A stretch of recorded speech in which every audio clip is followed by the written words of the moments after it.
back in the studio, and we have Stephanie from Social Work here, who's going to be talking with us a little bit about some of the low vision and some of the other things that are going on in social work. So welcome, Stephanie. Thanks for having me. So what's going on? Well, first off, I guess I'll do a selfish plug and say that I started as a social worker here at the end of September.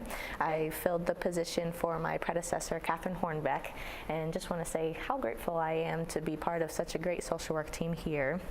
And I know there are flyers kind of all over campus, but the buildings that I would cover were, and hopefully I'll get all 4 of them correct, Madison Green, Grove Terrace, Walden Court, and Parkview. Okay. And if anyone needs to find me, I'm located in Town Center in the hallway between the computer lab and the Town Center Cafe. So. Right.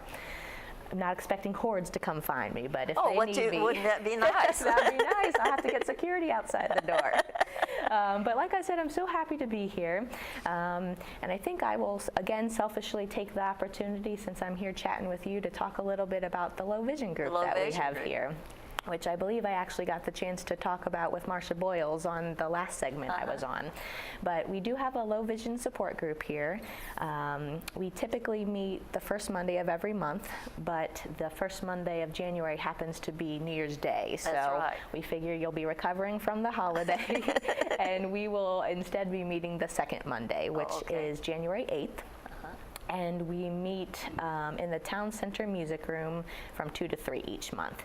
And so as I'm new to my position and new to the facilitator position with the group, I'm just so excited to continue to get to know the group members, to educate myself too more on low vision. I've told before that I in no way present as the expert on low vision. I am more of an advocate and resource gatherer for folks who have low vision.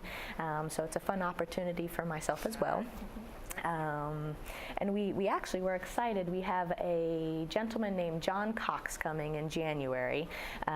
He should be a really exciting speaker for us because he, and I'll have to cheat and look at my notes here, has low vision himself, and he has participated in some clinical trials with the National Eye Institute at NIH. And so he has a lot of connections. He's a very social guy, has a lot of connections with the nurses and the doctors over there and even the researchers. So hopefully it will be exciting to hear a little bit about, you know, what's the research, what are we looking at in the future when it comes to low vision, what's realistic to expect.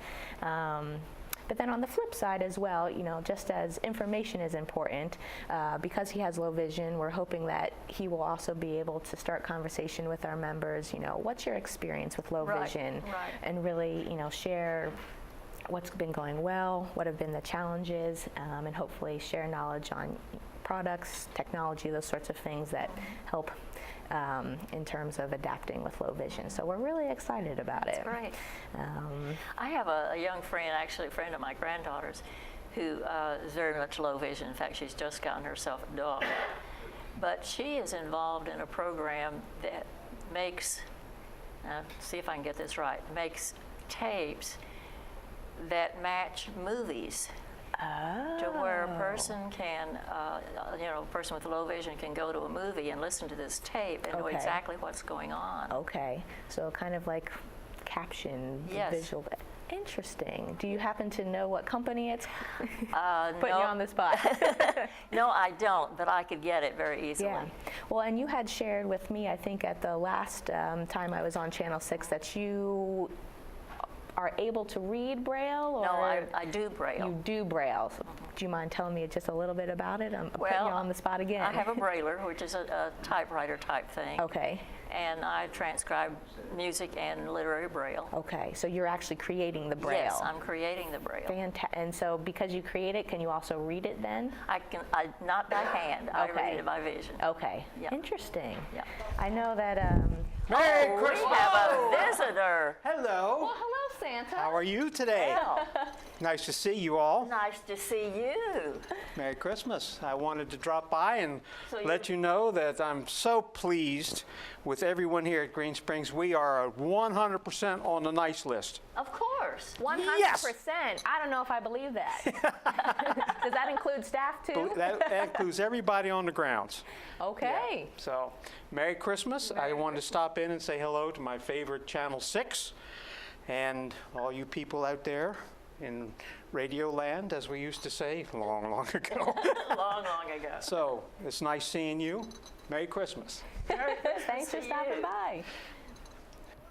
Well, what a surprise that was. Man, I wonder where he left his reindeer when he. Well, probably outside. Yeah, I would.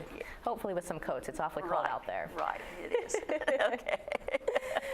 So we're back to the Braille. Yes, so that's very neat. And we had talked about maybe you stopping by and chatting with the group too if we feel there's some interest there when we would. Because one thing I had talked with you about is whether people would like to have some, maybe some little Braille symbols on medications or on a box that this holds whatever, and without having to really learn the entire Braille system. Right. I was going to say, and too, for smaller things, like you said, with medication, it would be difficult to have large print on such a small item. So perhaps the Braille would be an easy solution for Braille that. is just based on 6 dots, and so it's a matter of just knowing which dot what means, which can be very simple. Okay, well, very neat. Perhaps we'll have to bring you in for one. Okay. It's very cool. I'm quickly learning, I had some information before, but quickly learning all the different products and technology out there for folks with low vision.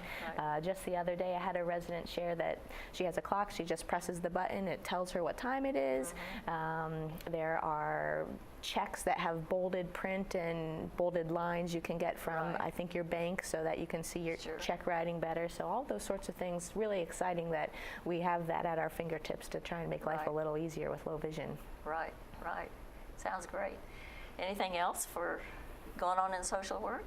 Well, as always, hopefully at this point, social work has gotten a really good reputation as being a supporter and advocate for memory and brain wellness here at Green Spring.